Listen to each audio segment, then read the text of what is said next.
about the grammar of Tsui ni. The last moment we already studied about the grammar of Tsui, right? And in this case, they put after Tsui, they put ni, so they say Tsui ni. Tsui ni had a meaning that finally, or at last, or in the end, or something, which means that after Tsui ni, each view, it had a meaning really different from the Tsui. If just the Tsui is mean you do something by mistake, by unintention, but when you put the ni, so it had a very different meaning. That means the finally, the last, in the end, right? Tsui ni.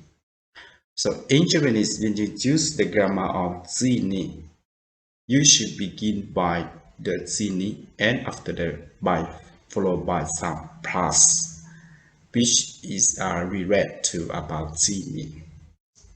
So to make more understand, let's go to see some example together. The first example here they say Tsui ni tsuita no da.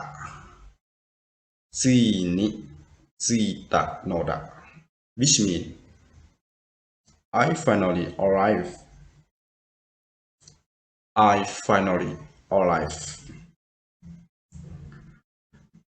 You see here, after Tsui ni they say tsuita no da, which means that you arrive someplace, right? So that means you do something really hard in the middle of the way, and the last you can arrive your home, or arrive your goal, or get something that you want to do, you want to be. So you can say Tsui ni tsuita no da. The next example is say ame wa tsui ni yanda. Ame wa tsui ni yanda, which means the rain stopped at last. The rain stopped at last. That means the first if you rain cats and dogs, but in the last it should be stopped, right? So it's the game of the nature.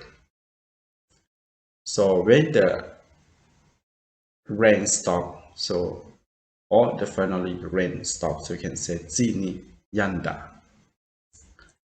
The next example is say Fuyu wa tsui ni owatta. Fuyu wa tsui ni owatta, which means at long last the winter was over. At long last the winter was over. The next example, ついに彼女は問題を解決した。ついに彼女は問題を解決した。which means at last she solved the problem. At last she solved the problem. For the last sentence, they say ついに彼女は問題を解決した。